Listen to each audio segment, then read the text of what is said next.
Hello, and you're welcome to Ascend Leadership Teaching. My name is Oluwakemi Odujirin, and I'm the creator of Proactive Social Workers and the founder of the Ascend Leadership Framework.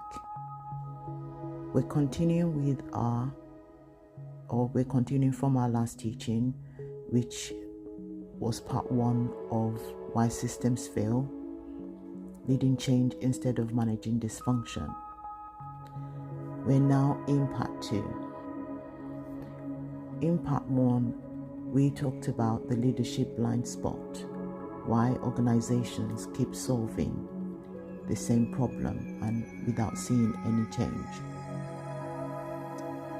At the end of that conversation, we had some Ascend advice to go with the topic. In order to see real improvement, we need to collaborate. And that same framework always implores leaders to anticipate, to cultivate, to execute, to navigate, and to develop. And in the case that we're talking about, to develop systems that continually improve, to learn from mistakes, to benchmark against excellent organization. Remaining curious is always important, and ensuring that we have the right resources in place. The Ascend Leadership Reflection for part 1 is for exceptional leaders not to simply hold people accountable for outcomes. They should hold themselves accountable for the systems that produce those outcomes. Because leadership is not demonstrated by how we identify who to blame. It is demonstrated by how courageously we ask whether the system itself requires a change. And so the strongest leaders understand that fixing people without fixing systems really creates lasting improvement. So the leadership tip is to ask what is within the system that is making the mistake more likely to occur and continue to reoccur. So in part 2, we will be looking at the next step, which is leading the diagnosis. Before you fix anything, you need to understand everything, because great leaders resist the urge to fix problems they have not fully understood. Today, we take the next step. Before leaders redesign systems, they must first understand them. One of the greatest leadership mistakes is confusing action with progress. Leaders often feel pressure to do something as soon as a problem emerges. New policies are introduced, meetings are arranged, an additional panel and additional reporting is requested, and staff are reminded of expectations. However, months later, the same issues, they remain. And so we need to ask ourselves why. Because leaders solve the symptoms without diagnosing the system, and that's why. There is a danger of jumping to solutions, as Russell Ackoff, a systems thinker, observed.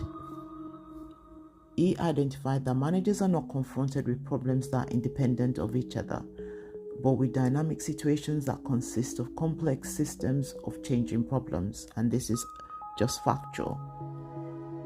In other words, organizational challenges rarely exist on their own. A delayed assessment may be linked to staffing levels.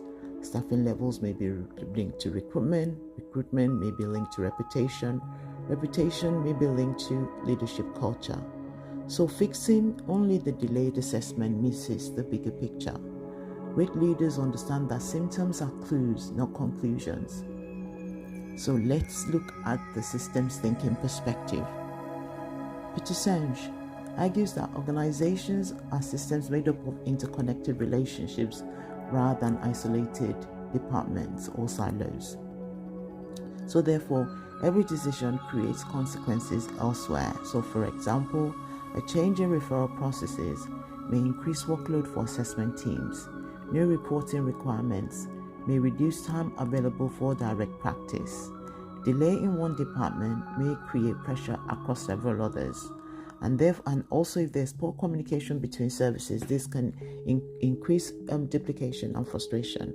So the question is no longer where is the problem, it becomes how is the whole system producing this problem, and that needs to shift the leadership forever. So let us diagnose before we design. Healthcare improvement expert Dr. Donald Berwick reminds us that quality improvement begins with understanding variation, collecting evidence, and studying processes before introducing change.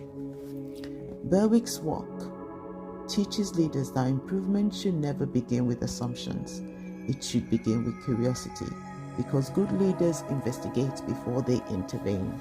They ask what is actually happening and where does the process begin? Where does it break down? What is the evidence supporting our understanding? Who experiences the problem the most? Because without diagnosis, improvement becomes guesswork. And like I always say to those I work with, it's almost like doing nothing but expecting the best.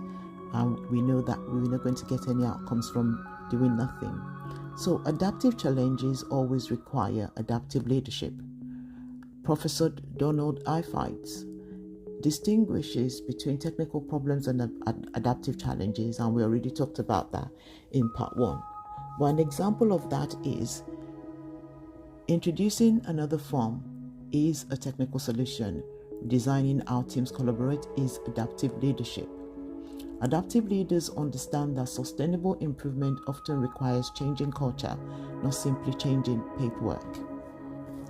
We need to go to where the work happens. And one of the founding leaders of lean thinking, Taichi Ono, encourage leaders to practice go and see, which in Japanese is Genchi Genbutsu.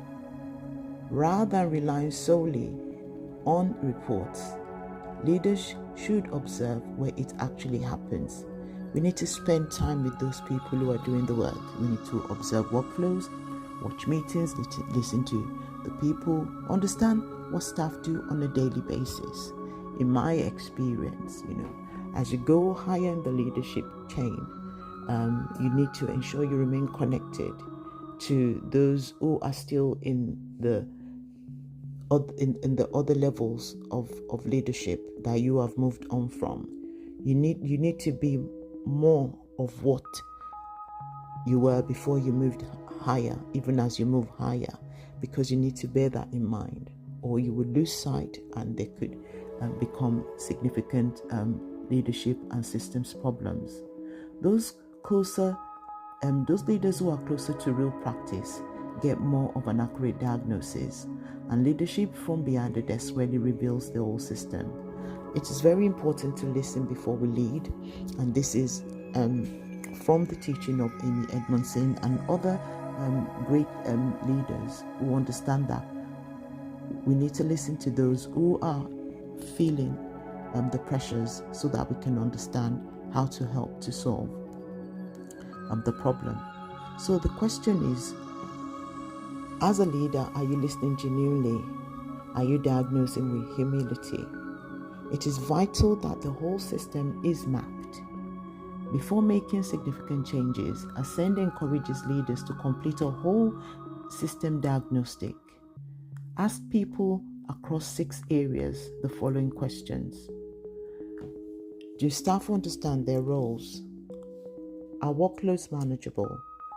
Do people have the right skills? Is oversight effective? In terms of processes, are the processes clear?